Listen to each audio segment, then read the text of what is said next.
The days after Ajoke discovered her pregnancy were some of the darkest she had ever experienced. Each morning she woke up with a heavy heart, the weight of her secret pressing down on her chest, making it difficult to breathe. She could no longer look at Bonmi, her sister, without feeling an overwhelming sense of guilt and shame. Every time Bonmi smiled at her, a smile filled with love and trust, it felt like a knife twisting in her gut.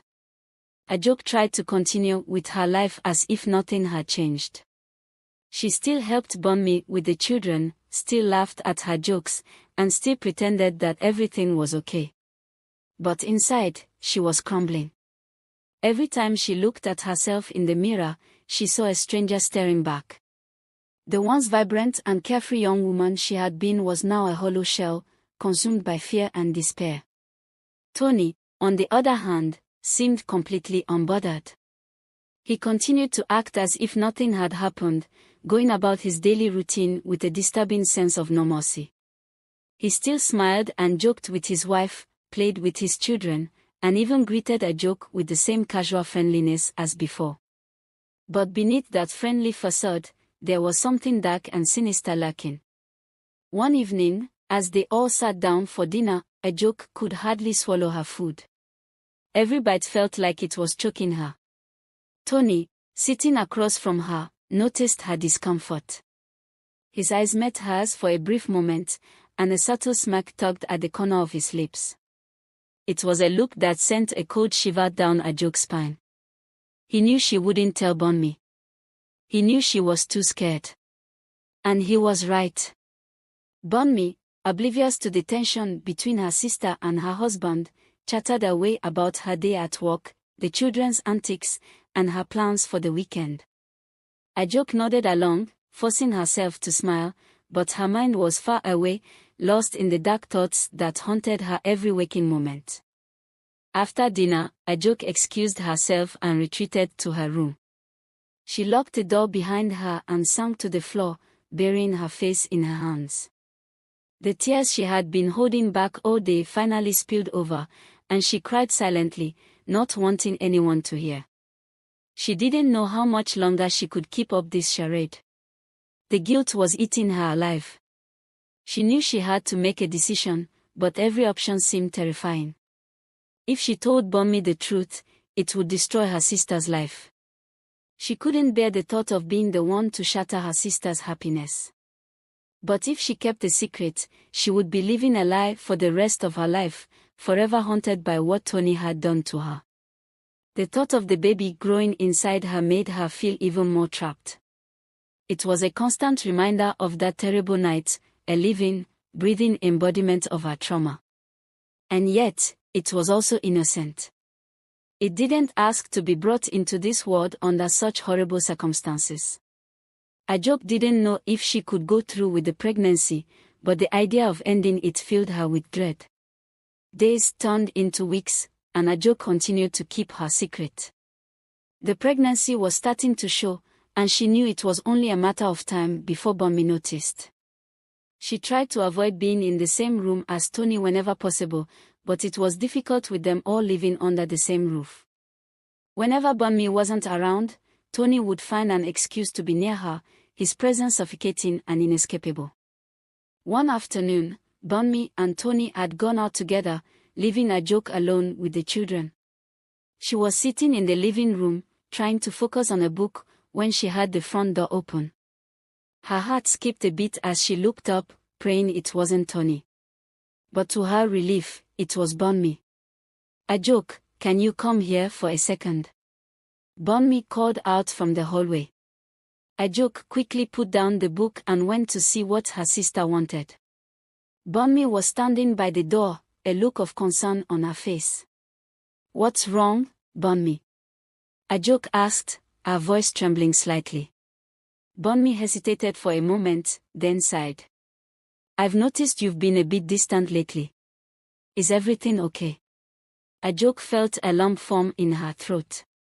She wanted to tell her sister everything, to finally unburden herself of the secret that had been tearing her apart. But the words wouldn't come. Instead, she forced a smile and nodded. "I'm fine, Bonmi." Just a little tired, that's all. Bonmi didn't look convinced, but she didn't press the issue. She simply nodded and gave Ajoke a small smile. Okay. Just know that I'm here if you need to talk, okay? Ajoke nodded again, and Bonmi walked away, leaving Ajoke alone with her thoughts. The guilt was unbearable, but the fear was stronger. She knew she couldn't keep this up forever, but she didn't know how to escape the web of lies and deceit she had become entangled in. That night, Ajoke lay awake in bed, her mind racing with thoughts of the future. She couldn't keep living like this, but she didn't know how to find a way out. The fear of what Tony might do if she told the truth was paralyzing, but so was the thought of continuing to live this lie. The next morning, Ajoke made a decision. She couldn't stay in that house any longer. She needed to leave, to get as far away from Tony as possible.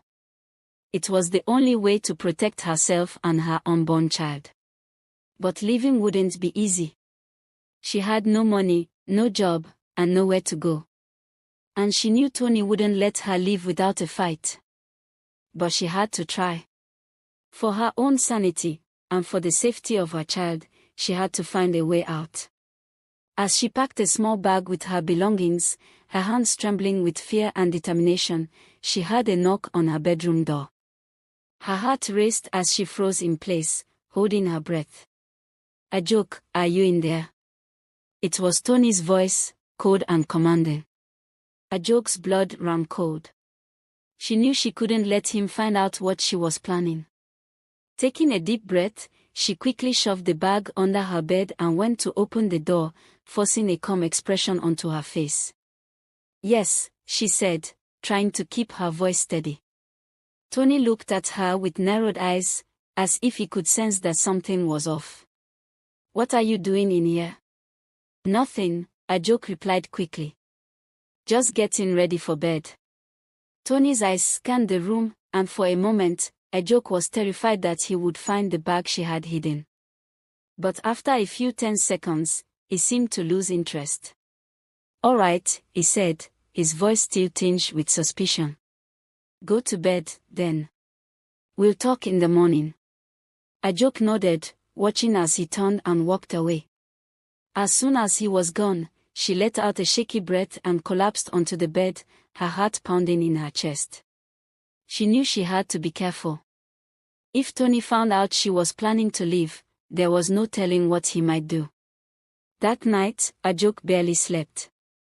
Her mind was consumed with thoughts of her escape, and the fear that Tony would find out before she had the chance to get away. She knew she was running out of time. The pregnancy was getting harder to hide, and Bonmi was bound to notice soon. The next morning, she decided to put her plan into action. She would leave as soon as Tony and Bonmi were out of the house. She knew it would be risky, but she had no other choice. As she waited for the right moment, her heart pounded with fear and anticipation. She knew that this was her only chance to escape, and she couldn't afford to make any mistakes.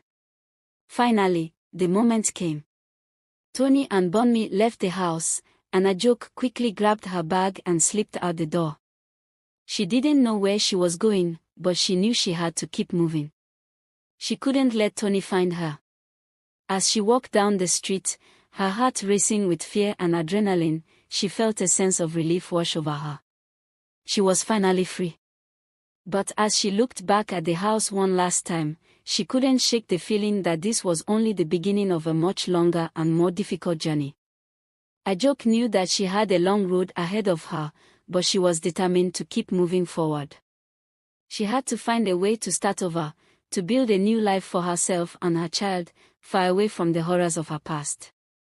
But deep down, she knew that the past would always be a part of her, haunting her every step of the way. And no matter how fast she ran, she couldn't escape the shadow of Tony and the darkness he had brought into her life.